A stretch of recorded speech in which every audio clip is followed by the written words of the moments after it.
Votre attention s'il vous plaît. Cet élément est en lingala et en swahili. Contactez-nous pour savoir s'il est aussi disponible en la langue de votre préférence. Veuillez aussi noter qu'il est en audio uniquement. Dépourvu de ce fait d'image originaire. Donc, ezagana benga sacrifice perpétuel. Sacrifice du matin et sacrifice du soir. Ces deux sacrifices, rôle nango eza point maintenir ba sacrifice ne ko sale la journée d'abord. Et puis tant bazo clôturer service na bango. Ba clôturer bango na sacrifice ya pokwa. Là ils sont à Lévitique 6. Autant à partir de verset 5. OK, même à verset 15. Nde bakozwa graisse. Ya nyamo ya suka o bakoboma. Aza sacrifice perpétuel. Bagotiango likola hotel. Donc il y avait libanda. Il y a tabernacle. Ezalaki na deux places. Où ezago pesa la lumière. Donc likola hotel. Lumière ezago toute la nuit.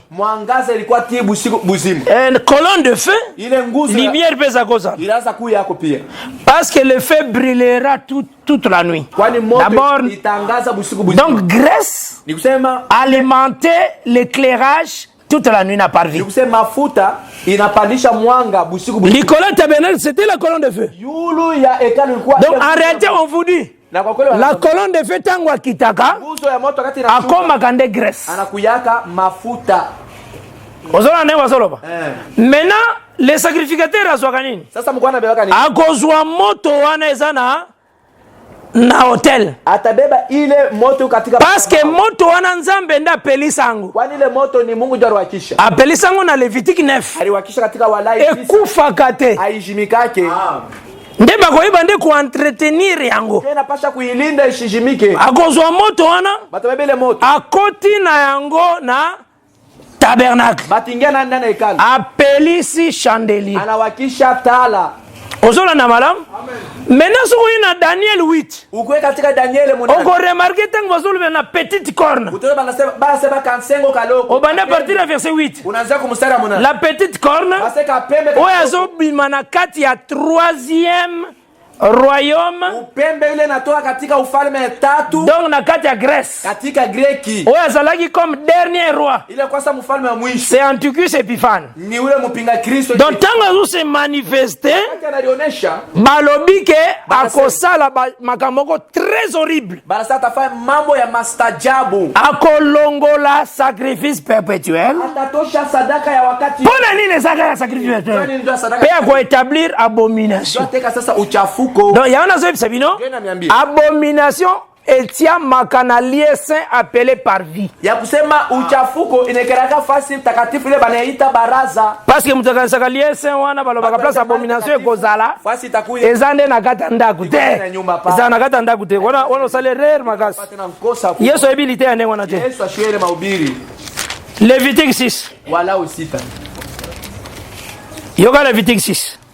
Chita wala aussi. Natangi verset 9. Niko nasoma mustari ya 10. D'abord à partir du verset 5. Le feu brûlera sur l'autel.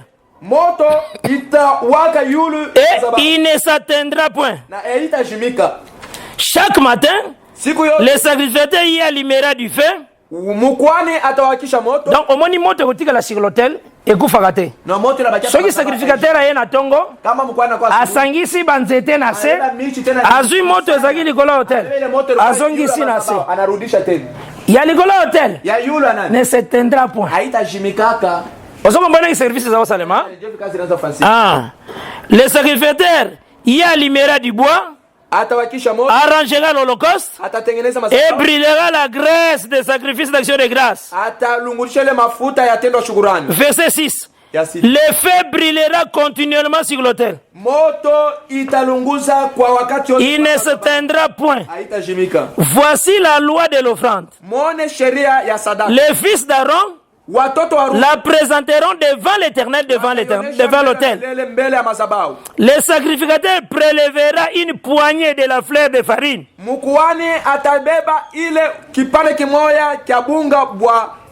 de l'huile. Avec tout l'encens ajouté à l'offrande. Et il brûlera cela sur l'autel comme souvenir d'une agréable odeur à l'Éternel. Na komi na verset 9, il y a Lévitique 6. Aaron et ses fils mangeront ce qui restera de l'offrande. Aruna na watoto yake watakula kwa ile tabakia kusadaka. Ils les mangeront sans levain. Wataikula bila chachu. Dans un lieu saint. Mali takatifu. Dans les parvis. Ni kusema mubaraza. De la ya on a dit parvis babenga ngo lieu saint. Baraza banaitaka pia mali takatifu. C'est ce lieu saint. Ni fasi takatifu. Des places abomination yake yaka na ndako nzambe te. Ndio inakuyaka mali kemba na Bible. Aikwake ndani nyumba ya Mungu. Kwange na Biblia. Parce que parvis était lisaka Israël. Inaoneshaka Israeli. Anio akufaka na parvis. Mwana kondona kufiaka. Auti d'éternité dans un temple. Aye nakati ya batu. Mumbantu. Yango moni Apocalypse 11 soloba. Ndio Ufunuo 11 nasema. Oko mesurer temple na bao bazo adorer. Utalinganisha hekalu na baraza. Mais les parvis. Même baraza. Tika yango. Ekozala foulé par les nations. C'est place où on ne ba yo tia abomination. Et ba bengi yango Jérusalem. Israël c'est les parvis. Israël ni baraza. C'est là-bas que l'abomination est yaka. Ni kule ndio uchafuko inakuyaka. Soko zui na Daniel 8. Ukibebe Daniel. Okomona que la petite corne utola se pembe kidogo au atie abomination aneka uchafuko na parvis ndani ya baraza. Totangi yango aussi. Tuisome pia. Daniel 8. Daniel munani. Tangu Jésus alobi. Wakati Yesu anasema. Lorsque vous verrez l'abomination dont a parlé le prophète Daniel établi en lieu saint. Uchafuko ya ile lisema na nabii Daniel mali takatifu. Église ensemble. Kanisa ya Mungu. Balamoko. Paka pale. Le diable ayoko fanda na temple de Dieu. Shetani akuikala mu hekalu ya Mungu. Basa la confusion temple wana c'est le parvis c'est Israël. Ile ni baraza ni Israeli. Verset 10. Kumi. Il y a Daniel 8. Ya Daniel munani. Elle s'élèvera jusqu'à l'armée des cieux. Verset 10 à Daniel 8. Elle fit tomber à terre une partie de cette armée et des étoiles. Et elle les foula. En réalité, je vais expliquer. Au moins, ils ont tout ça. Bataille union sur la réalité. Basé la vérité. Basé le ministère de Jésus-Christ. Ministère de Zamoko. Maintenant, basé la côté diable. Basé le ministère du diable. Au moins, le diable le séduisant qui bétoile. Dans les anges. Les mêmes ministères, petite corps. C'est ce qu'on dit ici. Bozona na malamu hein. Donc le mouvement qui bâti awa et kokani na Ézéchiel 28. Tant bazolo bela na diable, le lengue a séduisant qui part na commerce à parole na. Donc c'est tout un ministère. Il y a iniquité. Il y a adese. Biso zona ministère il y a piété. Shituko na huduma ya usafi. Elle s'éleva jusqu'au chef de l'armée. Lui enleva les sacrifices perpétuels et renversa les lieux de son sanctuaire. Tu vois? Pona nini? Tanga zolongo la sacrifice perpétuel. Eli koloba chandelier et kozaswa limité na kati. Direct maison entraîné que mapa et kozala éclairé. C'est ça rôle ya ko détruire sacrifice sur l'autel. Ile masadaka pa mazabao. Est-ce que vous comprenez madame? Donc kati ekoma na molili. Parce que lumière ba mangana kati ekozala susute. Kwani nuru ile taala mwangaza baletaka ndani na lieu saint. Mali takatifu. Maintenant ce qu'il faut comprendre. Ile napasha kuelewa. Il n'y a pas un verset où ils ont promettre que Nzamba lakaki Israël atongandako. Hakuna shairi ile ile nasema solo Mungu alilakaka Israel ayenge nyuma. Soka tongi temple lelo. Kama na yenge kalu leo. Wana zo tonga est aveugle parce que ça aveugle. Yenga kipofo. Ah monate. Ashon. Ozona na malam. Programme à 70 semaines. Matengenezo ya majuma. Ezalaki pour faire cesser. Ilikuya njo ya 70 semaines ezaka na 4 buts. Ni kusema ile majuma 17 nakaka na shaba ine. Ezaka na 6 buts tendenge. Kake sita. Ba joviste na ba branamiste ba wana sobatea. Ezaka 4 buts. Nakaka ine na shaba ine. Mais na kata 4 buts.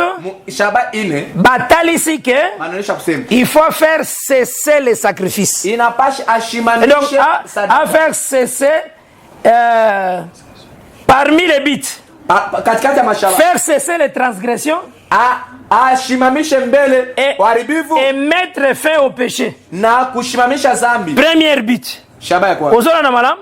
Or, ce qu'on a dans Romains chapitre 4, dans verset 19, la loi produit la colère.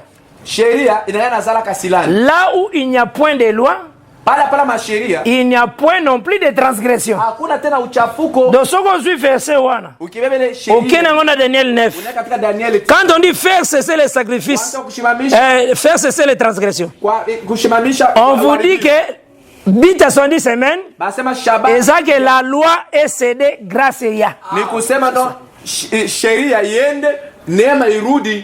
puis, esprit à Élie. Tanga yaki na kata Jean Baptiste. Eteya anio a 4 pattes te. Aikubiri mwana kondo. Niteya waneza te.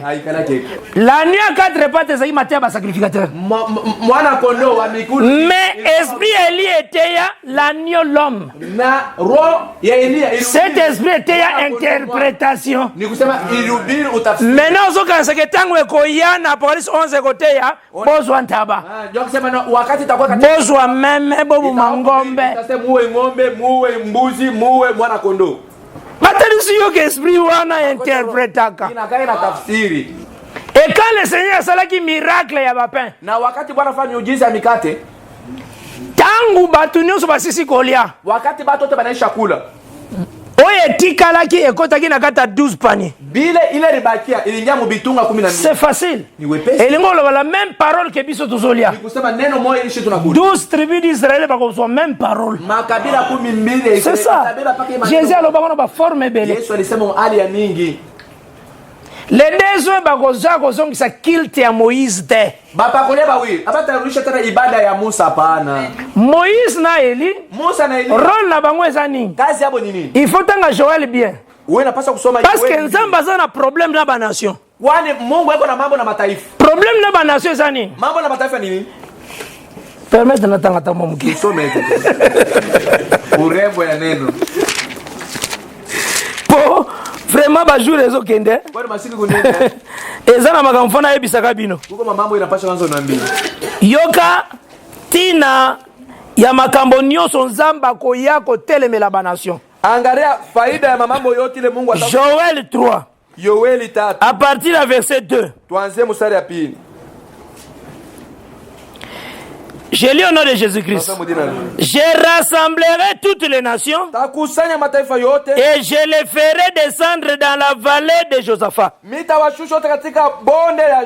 Là, j'entrerai en jugement avec elles au sujet de mon peuple d'Israël, mon héritage. Qu'elles ont dispersé parmi les nations.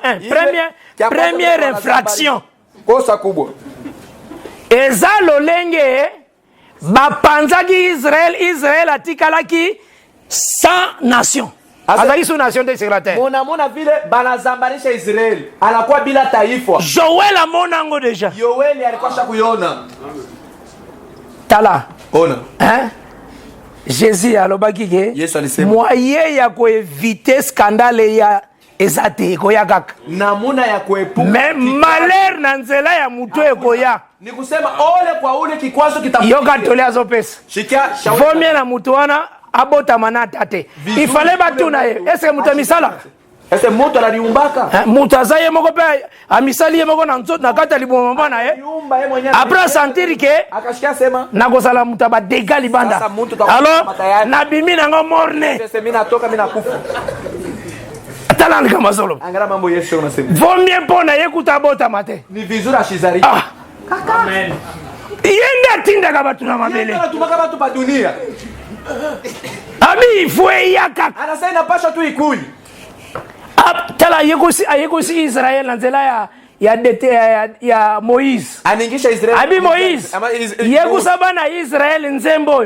Asema wafundishe batoto Israeli mwini. Na Deuteronome 32. Katika Kumbukumbu 13:2. Po après yo tango kokende. Kisha wao kufa. Bako tosanga te. Abata niti. Donc Moïse mazaki comme chef de chante. Musa alikuwa sa mongoza. Avant sa mort. Mbele akifa. Ayekusaki Israel cantique. Anafundisha Israeli. Israel azoyeko la cantique bazo nzembo.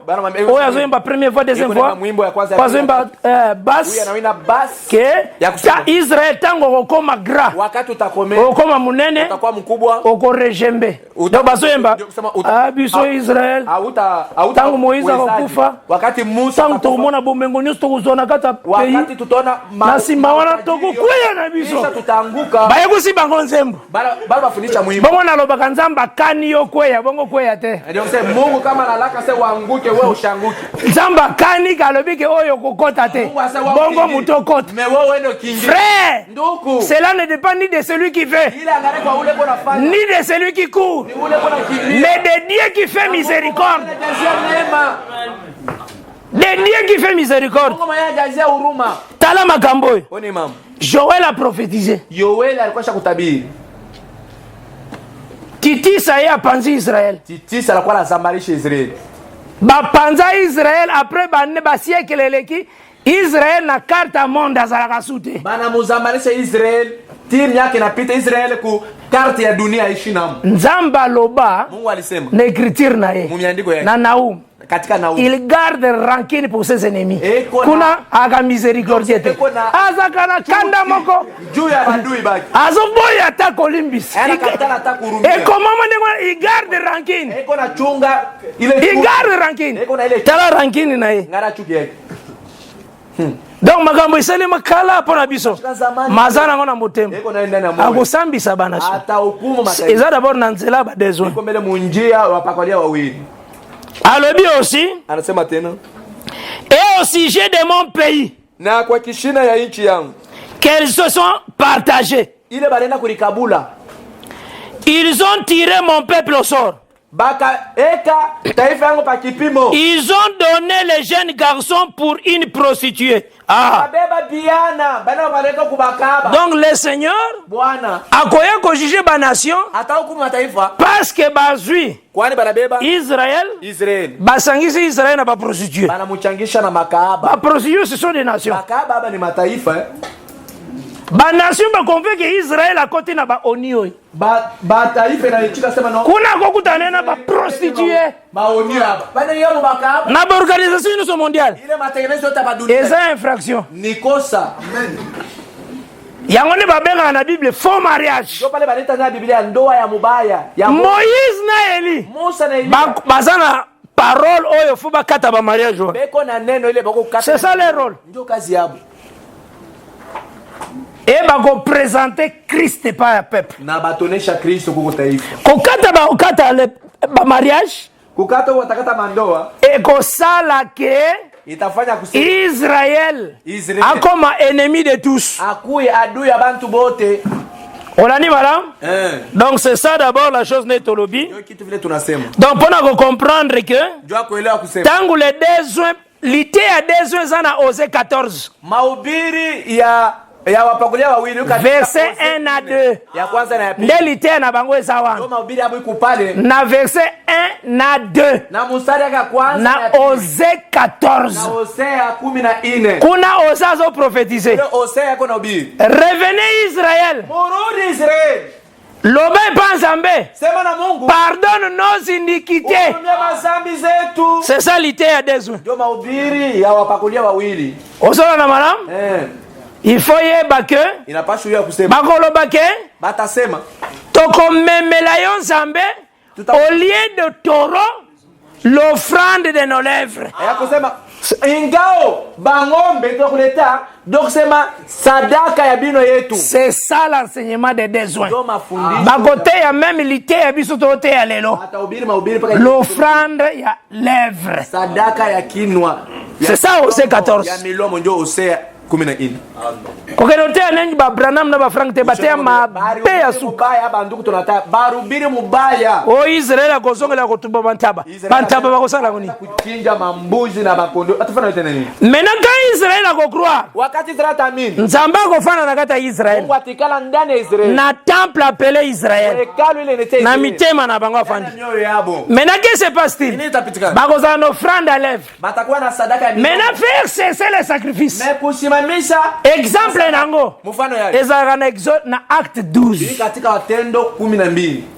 Tangu Herode atamboli, wakati Herode anazunguka, asali alliance de paix, anafanya agano ya salama. Après un certain jour, kisha wakati mmoja, a s'élevé, akashimama, agangi comme voix de Dieu, akalalamika sasa sauti ya offrande à lèvres na mnoka bato changea. Sadaka bazalaki d'abord kopesa gloire epa Nzambe. Maintenant balobi, c'est la voix d'un Dieu. Ni sauti ya Mungu. C'est que l'offrande moko eza cessé. Ni kusi sadaka moyo inasimama. Babengi Herode voix d'un Dieu. Sauti ya Mungu. Un nom d'un homme. Hapana ya mtu. Or l'offrande aujourd'hui c'est les lèvres. Ikwe sadaka leo ni milomo. C'est un exemple pour comprendre. Nalobi te ombre parce que dans l'acte des apôtres ombre ezalaka te. Il faut la ndaka bamona nga nalobi exemple. Inapaswa ufate masemo yangu ni mfano. Esolani malam. Donc en Israël, après la mort de Dézoin, 144 000 bako garder parole. 144 000 batachunga neno. Sali à Israël kozaka 144 000 te. Okove Israël la paka 144 000. 144 000 eza prémisse. 144 000 malimbuko. Mais après bango ba mususu bakobika après. Shabobi na batokolewa kisha. Tangu Jésus Christ yemo akoya. Kati Yesu peke yake atakuya. Pour après la mort il y a Dézoin. Kwani kifo kisha kifo kya Israël. Le diable a inondé parce que la bouche est déjà partie. Shetani atamutawala kwani kino kisha kwenda. Mai wale utona Israel. Yango nzamba kwa yako ni atango na Apocalypse 10. Ile Mungu atawakukanya katika Ufunuo 10. Aniati mai bongo na Apocalypse 10. Yango wana. Mayo yeko yako dominer Israël après la mort de Dézoin. Mai ile atawakutawala Israel kisha kufa. Mais nzamba kwa yako ni atango. Mungu atakukanyanga. Vraiment Branham a kosa mingi. Branham alilanda sana. Les menteurs n'hériteront point le royaume des cieux. Soit kamakasi. Amen. Inaumaka sana. Bazo kosa bana Nzambe kabu. Watoto wa Mungu paka. Aozo Apocalypse 10 aocha chango lelo. Alibeba Ufunuo 10 na ileta leo. Tala sorta mate. Angalia hali ya mahubiri. Kaka. Donc c'est que ni kusema to comprendre quand même, après la mort de Dézoin, la bouche ne sera plus, mais la bête inondera Juda jusqu'au cou. Mais la bouche est déjà partie. Donc Israël est dominé. C'est ça l'abomination dont a parlé le prophète Daniel établi en Liasin. Maintenant, Israël a côté la fausse adoration. Les 144 000 bakoboma bango pour bango adoration. Il y a bête. Bakoboma bango. Mais maintenant, le col a déjà Eli na Moïse baleki. Sa vile Eli na Musa watapita. Oya koya wana troisième prophète wana. Nabii watatu. Ndeye Marie. Ndio Miriamu. Cela veut dire akoya comme une mère. Atakuwa sa mama. Akotala etana bango masumu wana te. Asitangara ali ya zambi. Ataba ko sana face adoration. Ataba abudi ya bongo. Mama ni na boya ka mwana naye. Mama kanya katalaka mtoto yake. Ataza fu. Ateko wa bamba mwana naye mabanga. Atabeba na. Boko swana seriously. Atakana mupia mutakosana. C'est pourquoi tiaka Marie comme troisième. Miriam sawa tatu. Ozana malamu hein? Akoya comme une mère. Mais ba kozana ne tamabe. Makoyamba bango kaka. Paix a pardonné bango. Yango ko remarquer Joseph alimbisa iniquité ya ba frère na deux fois. Joseph alirumia zambi tangu ba reconnaissaki ba mikitisi ba mileli alimbisi bango. Tangu papa na bango akufa. Tangu bazongi kokunda na Genèse 50 ba yeli sus balobi en tout cas papa lobaki olimbisi nikite na biso alimbisi encore. Donc on a l'air à des soins. Bangozo pardon iniquité. Et sous quitté. Joseph alimbisa encore deux fois. Bangozo encore na iniquité. Après la mort à des soins. Akoya encore. Abundi na Armageddon. Nde Israël comprendre ça c'est le libérateur. En tout cas to memangi na mabe. Akolimbisa encore. Ce qui a été, c'est ce qui sera. Dire amen que ce qui est passé. So tell matin ba livre muzusu. O Israël 144 000 kakande kobika. Et lobi bongote. Verset wana zaka bongote. Donc c'est que ça pas désordre mingi. Ngana lembanga nango senga pardon te bolimbi sanga pona zui mwata. Essentiel ton pesio esengela ki oyeba tunakabali comprendre uelewe nde tokotalisa na kata kotambola na biso wakati mutembea kwetu toko leo biso tokolobela susu pona to avancer davantage tutaanzia hapa ndio tuendelee et ko faciliter biso to zwa déjà apocalypse pied à droite pied à gauche ndio itatusaidia tubebe mkulu ya kushoto na kuume. Après tokoki kozwa facilement aussi tutabeba kwa wepesi la prophétie de Lémec. Unabiwa Lémec po ozwango banda ko teya kango, c'est très important. Ko témoigner ka batu. C'est ça la vie de la parole. Tango bazwaka parole kabola kango. Wakati bebaka neno unakabula. Que le Seigneur Jésus-Christ vraiment apambola bino. Merci vraiment pour la patience nabino. Pour la bolingo botali ici pour la parole.